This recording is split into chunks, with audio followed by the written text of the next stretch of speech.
بسم الله الرحمن الرحيم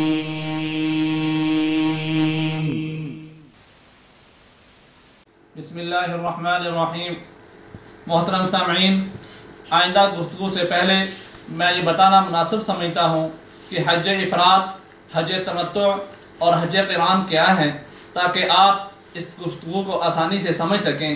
نمبر ایک احرام میں صرف حج ادا کرنا حج افراد کہلاتا ہے، اس میں قربانی نہیں۔ نمبر دو، ایک احرام باندھ کر عمرہ ادا کرنا اور احرام کھول دینا، پھر دوسرا احرام باندھ کر حج کی نیت سے حج کرنا حج تمتع کہلاتا ہے، اس میں قربانی بھی ہے۔ نمبر تین، حج اور عمرہ کو ایک ہی احرام میں ادا کرنا حج قران کہلاتا ہے، اس میں قربانی بھی واجب ہے۔ اب ان تین قسموں کے جواز پر امت کا اتفاق ہے، لیکن حج کی ان تینوں قسموں میں سے کون سی افضل ہے، اس میں حضرات صحابہ رضوان اللہ علیہم اجمعین کے مختلف ذوق ہیں۔ مشہور محدث امام ابن عبد البر رحمۃ اللہ علیہ اپنی کتاب التمہید میں حج افراد کو افضل کہنے والے مشہور صحابہ کرام رضوان اللہ علیہم اجمعین کے بارے میں لکھتے ہیں: وروی ذلك عن ابی بکر وعمر وعثمان وعائشہ وجابر رضی اللہ عنہم۔ فرماتے ہیں حج افراد کا افضل ہونا حضرت ابو بکر صدیق، حضرت عمر رضی اللہ عنہ، حضرت عثمان، حضرت عائشہ اور حضرت جابر رضوان اللہ علیہم اجمعین وغیرہ سے مروی ہے۔ اب آئندہ گفتگو میں توصیف زیدی نے حضرت عمر رضی اللہ عنہ کے اس موقف کو اس انداز میں پیش کیا کہ ان کا موقف حضور صلی اللہ علیہ وسلم کے عمل سے ٹکرا رہا ہے۔ اس کے لیے چونکہ اس نے حضرت عبداللہ ابن عمر رضی اللہ عنہما کا نام لیا ہے، لہٰذا میں پہلے آپ کے سامنے خود حضرت عبداللہ ابن عمر رضی اللہ عنہما کی وضاحت پیش کرتا ہوں۔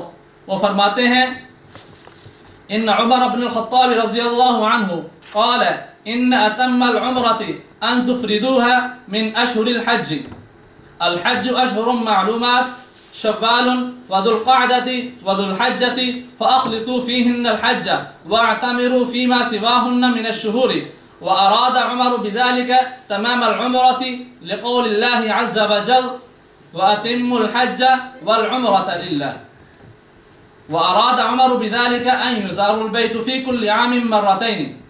ملاحظہ ہو السنن الکبریٰ للبیہقی کتاب الحج باب جواز القران۔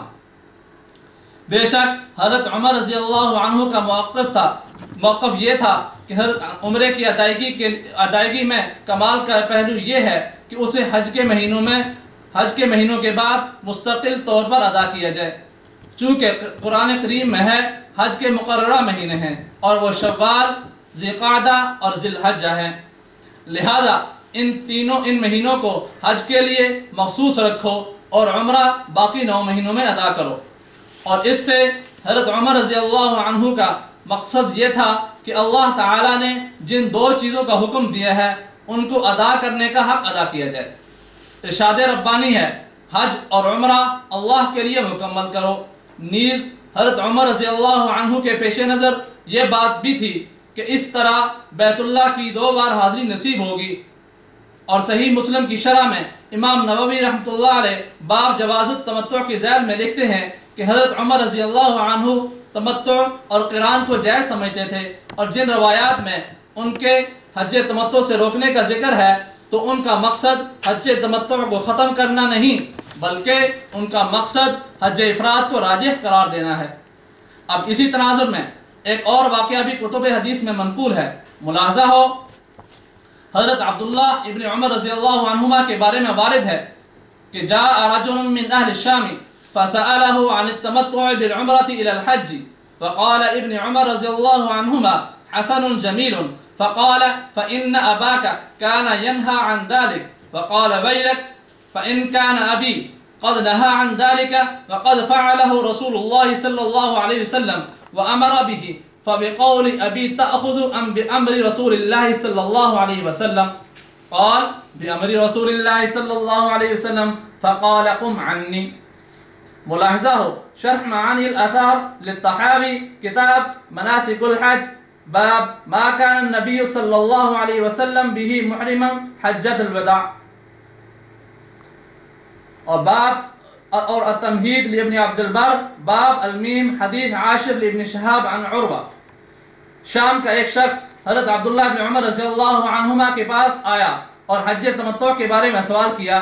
حضرت ابن عمر رضی اللہ عنہما نے فرمایا کہ یہ حج بہت اچھا ہے. اس نے کہا کہ آپ کے والد تو اس سے روکتے تھے. حضرت ابن عمر رضی اللہ عنہما نے فرمایا تیرا ناس ہو، اگر میرے والد نے اس سے روکا بھی ہو تو میرے والد کی بات مانے گا یا رسول اللہ صلی اللہ علیہ وسلم کی؟ اس نے کہا رسول اللہ صلی اللہ علیہ وسلم کی بات مانوں گا. حضرت عبداللہ ابن عمر رضی اللہ عنہما نے فرمایا میرے پاس سے اٹھ کر چلا جا. محترم سامعین، یہاں آپ حضرات نوٹ کریں کہ اس شامی شخص کے انداز سے یہ محسوس ہو رہا تھا کہ وہ حضرت عمر رضی اللہ عنہ کے موقف سے حج تمتع کی نفی کرنا چاہتا ہے. تو حضرت ابن عمر رضی اللہ عنہما نے اس کو سمجھانے کے لیے فیصلہ کن انداز میں فرما دیا اگر ایسا ہے تو پھر تم کس کی بات مانو گے، تاکہ اس پر واضح ہو جائے کہ حج تمتع ثابت ہے. اور اس کے اس غلط انداز استدلال کی بات پر اس کو پاس سے اٹھا دیا کہ میرے والد کا یہ مقصد ہرگز نہیں تھا جو تم نے سمجھا. محترم سامعین، بس اتنی سی بات تھی جس کو یاروں نے افسانہ بنا کر پیش کیا اور حضرت عمر رضی اللہ عنہ اور حضرت عبداللہ بن عمر رضی اللہ عنہما کے موقف کو انتہائی بونڈے انداز میں پیش کیا اور یہ تاثر دیا کہ حضرت عمر رضی اللہ عنہ کا موقف نبی کریم صلی اللہ علیہ وسلم سے ٹکرا رہا ہے. یوں شان عمر کے موضوع پر ہونے والی تقریر کے اندر اس توصیف زیدی نے زہر گھول دیا. اب آپ پہلے اس کا کلپ سنیں، پھر ان پر مزید تبصرہ کروں گا. وہ امیر المؤمنین، لیکن یہ ساری عزتیں، یہ سارا احترام، یہ ساری محبتیں امیر المؤمنین عمر ابن خطاب کی ایک پلڑے میں، اور دوسرے پلڑے میں صرف اتنی سی بات کہ حج تمتع سے منع کرنے کا حکم محمد کے حکم سے ٹکرا رہا ہے. اور ساری عزتوں کے باوجود بیٹا لخت جگر کہتا ہے من ابی. باپ کون ہوتا ہے؟ نزل الشریعہ علی محمد وما نزل الشریعہ علی ابی. شریعت میرے بابا پر نہیں آئی، شریعت محمد رسول اللہ پر آئی ہے صلی اللہ علیہ وسلم. لخت جگر عبداللہ ابن عمر اعلان کرتے ہیں لوگوں سنو، عمر کا بیٹا حج تمتع کی نیت کر رہا ہے. کہنے والوں نے کہا تھا اے عمر کے بیٹے تیرے بابا نے منع کیا ہے، تیرے بابا نے روکا ہے، کوئی حج تمتع نہ کرے، کوئی اور اس کی مخالفت کرے تو کرے، تو لخت جگر ہے، تو اپنے باپ کی بات کو کیوں ٹھکرا رہا؟ تیرا باپ بھی ہے، امیر المؤمنین بھی ہے، خلیفۃ المسلمین بھی ہے. کہا مجھے میرے باپ کی بات یاد دلانے والوں، میرے سامنے دلیل باپ پیش کرنے والوں، نزل الشریعہ علی محمد صلی اللہ علیہ وسلم وما نزل الشریعہ علی ابی.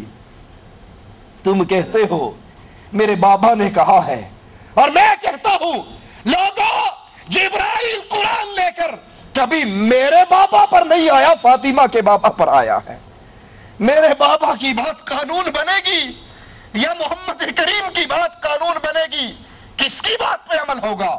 جاؤ میرے بابا سے کہہ دو تیرا سگا بیٹا تیرا حکم نہیں مانتا، اور اس لیے نہیں مانتا جس کا کلمہ پڑھا ہے اس سے تیری بات ٹکرا رہی ہے.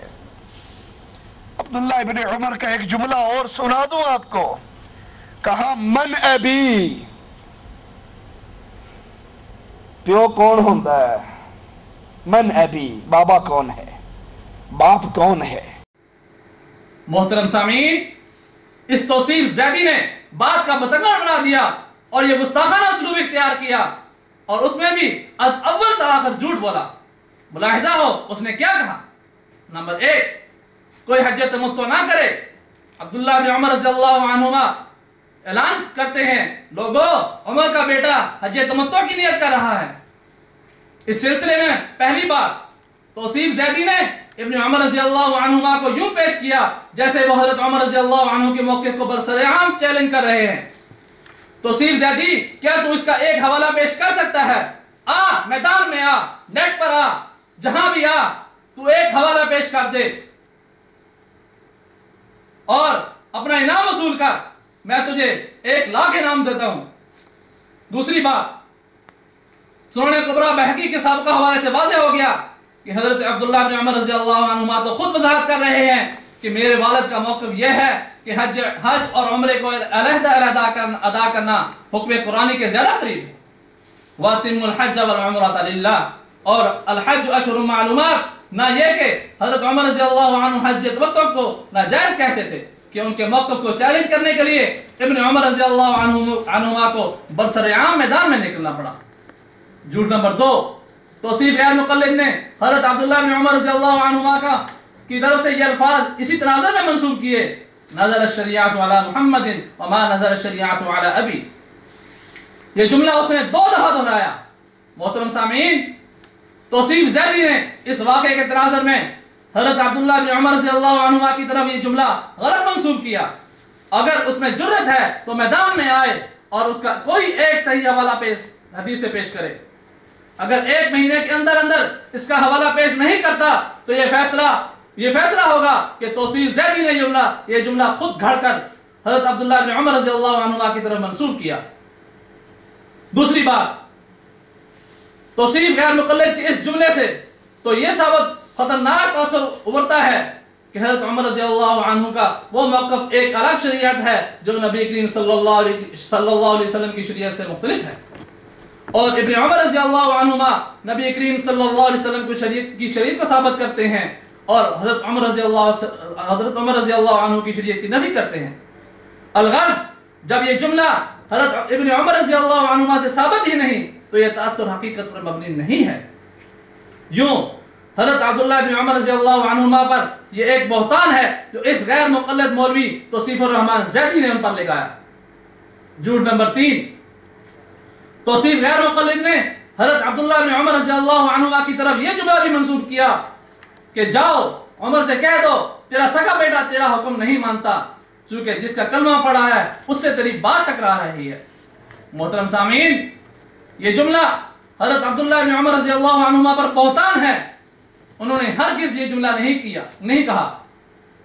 اگر توصیف زیدی میں جرت ہے تو نیٹ پر آ کر اس کا حوالہ پیش کرے اور جس عربی عبارت کا یہ ترجمہ ہے ذرا وہ عربی عبارت ہمیں بھی سنا دے۔ محترم سامعین، یہ خلیفہ راشد کے بیٹے اور ایک جلیل القدر صحابی حضرت عبداللہ بن عمر رضی اللہ عنہما کے تقدس کا مسئلہ ہے، یہ کوئی بچوں کا کھیل نہیں کہ توصیف زیدی کے اس بہتان اور اس گستاخی کو نظر انداز کیا جا سکے۔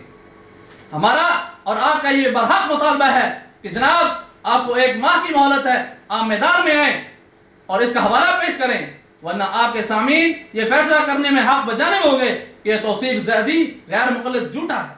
دوسری بات، ہمارے ابتدائی حوالہ جات سے یہ حقیقت واضح ہو چکی کہ بات صرف افضلیت کی ہے، اور حضرت عمر رضی اللہ عنہ کے ساتھ ساتھ جو بھی صحابہ کرام حج افراد کو افضل سمجھ کر اس کی ترغیب دیتے ہیں وہ حج تمتع کو ناجائز نہیں کہتے کہ حضور صلی اللہ علیہ وسلم کے عمل مبارک اور اس موقف میں کوئی ٹکراؤ کی شکل ہو، جبکہ اس ظاہر غیر مقلد کہ اس من گڑھا جملے سے واضح ہو رہا ہے کہ حضرت عمر رضی اللہ عنہ نے ایسا موقف اختیار کیا جو نبی کریم صلی اللہ علیہ وسلم کی بات سے ٹکرا رہا ہے۔ توصیف غیر مقلد کا یہ جملہ من گڑھت بھی ہے اور حضرت عمر اور حضرت ابن عمر رضی اللہ عنہما کی شان میں گستاخی بھی ہے۔ چونکہ یہ گستاخی مجمع عام میں کی گئی ہے اور CDs کی شکل میں سامعین کو گمراہ بھی کر رہی ہے، لہٰذا توصیف زیدی کا فرض ہے کہ وہ نیٹ پر آ کر علی اعلان اپنا اعلان کرے اور توبہ کرے اور جن ویب سائٹوں پر یہ تقریر موجود ہے وہاں سے اس کو ڈیلیٹ کرے، اور جن غیر مقلدین کے پاس اس کی یہ سیڈیاں موجود ہیں وہ بھی اسے ضائع کریں۔ توصیف زیدی کے سامعین و مداحین، آپ کو بھی اندازہ ہوگا کہ یہی من گڑھت پس منظر وہ اپنی اکثر تقریروں میں دہراتا ہے، لہٰذا آپ اس کی گمراہی اور گستاخی کے وبال سے بچنے کے لیے باقی CDs کو بھی دریافت کر دیں۔ جھوٹ نمبر 4، توصیف غیر مقلد نے کہا، عبداللہ بن عمر رضی اللہ عنہما کا ایک اور جملہ آپ کو سنا دوں، کہا من ابی، پیو کون ہوتا ہے؟ من ابی، بابا کون ہے؟ باپ کون ہے؟ محترم سامعین، آپ اس توصیف زیدی سے مطالبہ کریں کہ جس کتاب میں حضرت عبداللہ ابن عمر کا رضی اللہ عنہما کا یہ جملہ موجود ہے، ذرا آئندہ کسی تقریر میں وہ کتاب بھی ہمیں دکھا دے۔ اب آپ اسے چھوڑے نہیں جب تک وہ یہ حوالہ نہ دکھائے، چونکہ وہ بہت ہی منظور ہو گیا ہے، اور صحابہ کرام رضوان اللہ علیہ مجمعین بھی اس کی من گھڑت تحریفات سے محفوظ نہیں رہے۔ محترم سامعین، دوسری بات یہ کہ پنجابی دوستوں پر مخفی نہیں کہ من ابی کا یہ ترجمہ کرنا پیو کون ہوندا ہے گستاخانہ اسلوب ہے۔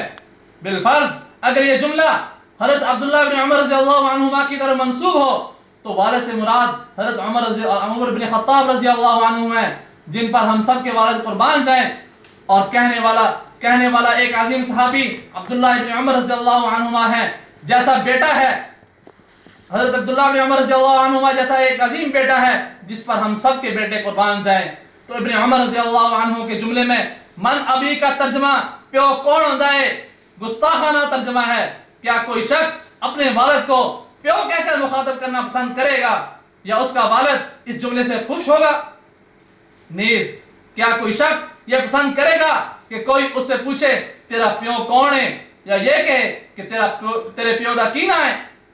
اگر نہیں اور ہرگز نہیں تو پھر حضرت عمر رضی اللہ عنہ کے لیے پیو کا لفظ استعمال کرنا کتنی بڑی گستاخی ہے۔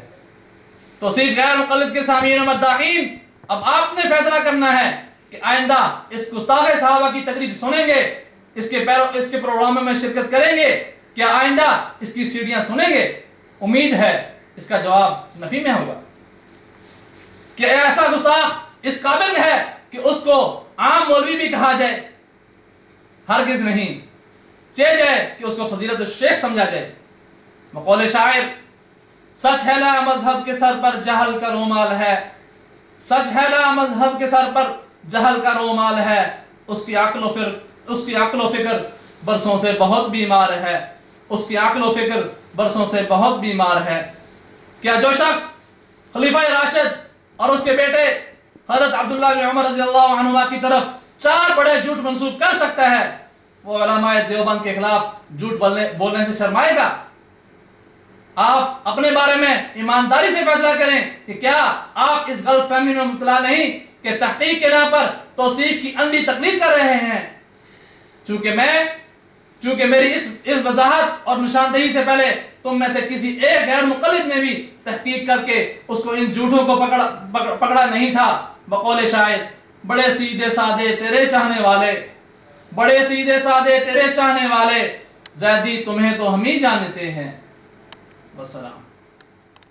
نور والی آنکھ کو ہی، نور والی آنکھ کو ہی نور آتا ہے نظر، نور والی آنکھ کو ہی نور آتا ہے نظر، ظلمتوں کے عاشقوں کو روشنی کی کیا خبر، ظلمتوں کے عاشقوں کو روشنی کی کیا خبر۔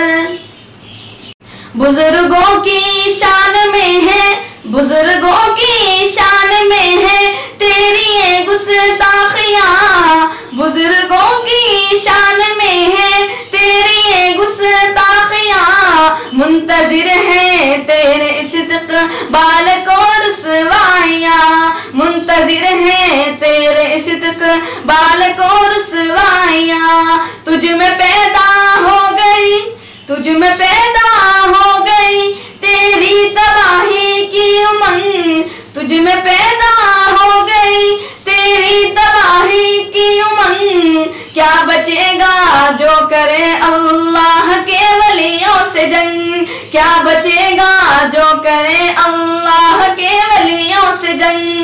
خلق و تہذیب و ادب، خلق و تہذیب و ادب انسانیت سے دور ہے، خلق و تہذیب و ادب انسانیت سے دور ہے، بات میں ہے گندگی شیطانیت بھرپور ہے، بات میں ہے گندگی شیطانیت بھرپور ہے۔